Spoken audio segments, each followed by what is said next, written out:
In this video, we will examine the aspects of one's physical condition.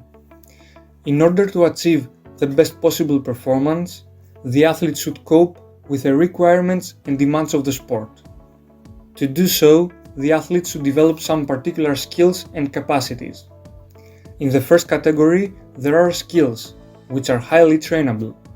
Skills are virtuoso movements and techniques aiming to achieve a result with a maximum accuracy and minimum waste of energy.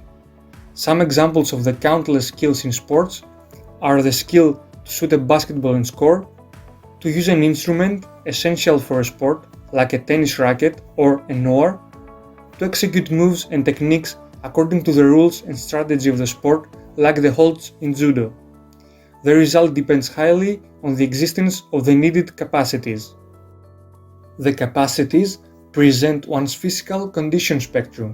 They are trainable, but their limits are determined by the athlete's genome, and as discussed in the previous video, they would depict part of the phenotype of an individual at a particular moment, concerning strength, the capacity to overcome or resist to loads set either by our body weight or by external loads.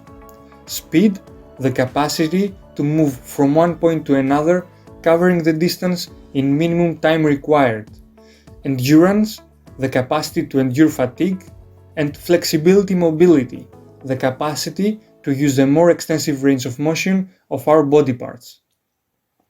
Every sport demands all four capacities, but in different rates according to its nature, the load it sets to the athlete, and the movement patterns it requires.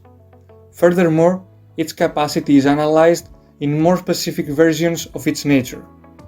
Strength, under its general terminology, can be split in more detailed forms, such as absolute strength, the highest amount of force produced both voluntary and involuntary by our neuromuscular system, maximal strength, the highest amount of force produced voluntary by our neuromuscular system, relative strength, our maximal strength relative to our body weight.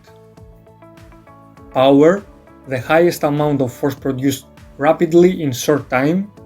Strength endurance, the highest amount of force endured producing for prolonged time. Power endurance, enduring repetitive power movements for a given time. Reaction strength, the highest amount of force produced using more effectively the elasticity of tendons and plasticity of muscles in a stretch shortening cycle. Strength to start, the highest amount of force produced abruptly and rapidly in a start signal time. Accordingly, speed is split in more detailed forms, those being reaction speed, the time needed to react to a particular stimulus, maximal speed, the highest speed someone can reach, dictating the anaerobic power of an individual, since the dominant energy system for such an exercise bout is the alactic anaerobic system. Continuous rhythmical speed, thus maximal speed for continuous rhythmical movements like running, swimming, rowing, etc.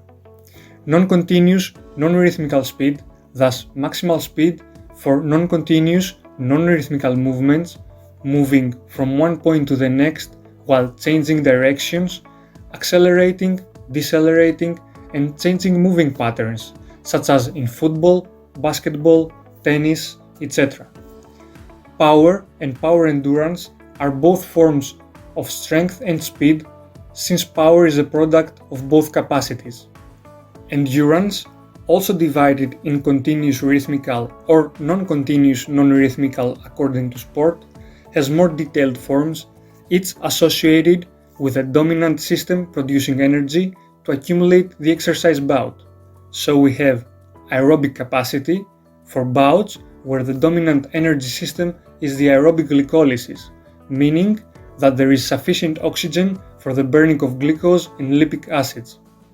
Aerobic power describes the capacity of an organism to use the highest amount of oxygen per minute to produce energy, also known as VO2 max.